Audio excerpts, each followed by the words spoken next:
Today, Genghis Khan brings images to mind of adventure, bravery, heroism, which actually is quite suitable to the event that we do. It's 3 days mountain bike, 200 kilometers in total, a grassland marathon, off-road. It's not easy, it's tough, but it's adventure, it's cool. But Sivuci is really, it's probably not the right term, but it's like an oasis in the grasslands. It is surrounded by prime grassland. The first day is what we call the classic stage. It's 62 kilometers this year, and it takes the riders basically to the statue of Genghis Khan's horses. The second day of the mountain bike is the shortest, but it is also a bit crispy.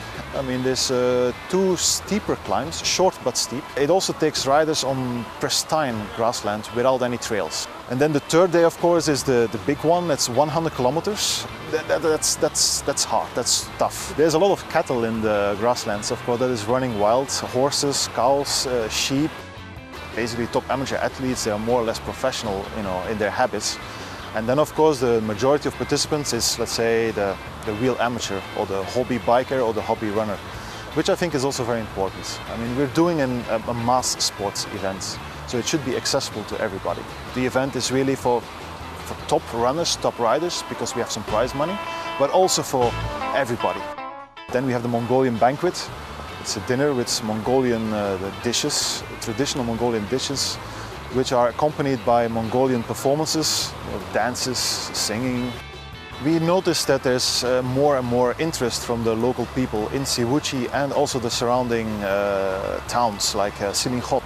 And that, of course, stirs up local interest a lot. Also at the finish of the races, we see that the locals, they really come in droves to watch the end of the race, and they're really enthusiastic about it all. We have Cannondale that came on board. We're very happy about that. The brand requires no introduction. Also some entrepreneurial brands like BV Sport from France. Then we have the biggest online retail store called chainreactioncycles.com. We also have another American brand called WTB. They do mountain bike components, so saddles, tires. People want to run on behalf of something instead of just themselves, so it's a great way to get people involved. Because in the States, it's quite common, most people run for a charity, especially if you want to get the big New York, Boston Marathon. I mean, basically we only get positive comments on the whole. Let's say 99% of the comments are positive. And we can prove that because people are always returning. There's a lot of people who keep returning to the event.